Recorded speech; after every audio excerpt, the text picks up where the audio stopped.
तर आज भावांनो तुम्हाला आमच्या पाचेगावच्या बंधाऱ्याचा थोडा इतिहास सांगतो. हे महाराष्ट्र मित्रांनो, स्वागत आहे आपलं आजच्या न्यू ब्लॉग मध्ये. मी आपला पाचेगावचा बादशाह ब्लॉगर. आज आलतो आम्ही बंधाऱ्यावर, तुम्हाला बंधाऱ्याची इन्फॉर्मेशन पूर्ण देतो भावांनो. हे आहे भावांनो आमच्या पाचेगाव मधलं सोनं. तुमच्या नदीला आहे का वाळू? कमेंट मध्ये नक्की सांगा भावांनो. हे पाचेगावचा पूर्ण बंधारा, याला पूर्ण 67 किंवा 68 मोऱ्या आहे, म्हणजे नेवासा तालुक्यामधला हा सगळ्यात मोठा बंधारा आहे. नवीन आलेलं पाणी पूर्ण अडवलेलं आहे भावांनो. इकडून दुपारच्या वेळेत पवायला आलेली पब्लिक. आमच्या पाचेगाव मध्ये 2 नद्यांचा संगम होतो भावांनो. बरेचसे असे कमेंट येतात की तुमच्या गावची नदीचं नाव काय? तुम्हाला सांगतो, आमच्या गावामध्ये 2 नद्या आहे, तुम्ही बघू शकता. त्या तिकडे संगम होतो 2 नद्यांचा.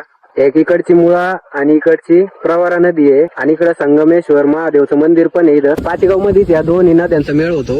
हे तुम्ही बघू शकता, दोन्ही नद्यांना आलेलं आपलं जे पाणी सोडलेलं होतं इथं बंधाऱ्यामध्ये अडवलेलं आहे सगळं पाणी. हे आमचं आदिवासी मित्रमंडळ. हे आमचं मित्रमंडळ इकडं पवायच्या टाइमी सगळी मौज मजा करीत होते. एन्जॉय चालू होता भावांचा. हे तुम्ही बघू शकता आलेलं आमचं मित्रमंडळ. मला वाटतं 67 68 किंवा 70 मोऱ्या आहे पाचेगाव बंधाऱ्याला.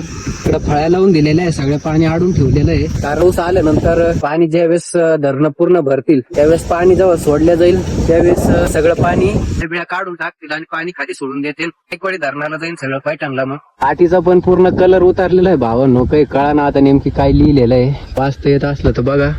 बंधाऱ्याचा जो रस्ता आहे तो छोटा असल्यामुळे त्याच्यावरचे लिहिलेला आहे. हा रस्ता जे पै जात असते त्यांच्यासाठी, शेतकरी लोकांसाठी. तुम्ही बघू शकता आमच्या नदीचा पूर्ण व्ह्यू. तिकडे 2 नद्या समोर. हा जबरदस्त व्ह्यू आहे. इन्फॉर्मेशन चांगली वाटली असल्यास भावांनो लाईक आणि फॉलो नक्की करा. असा सपोर्ट आणि सहकार्य असून द्या. धन्यवाद भावांनो.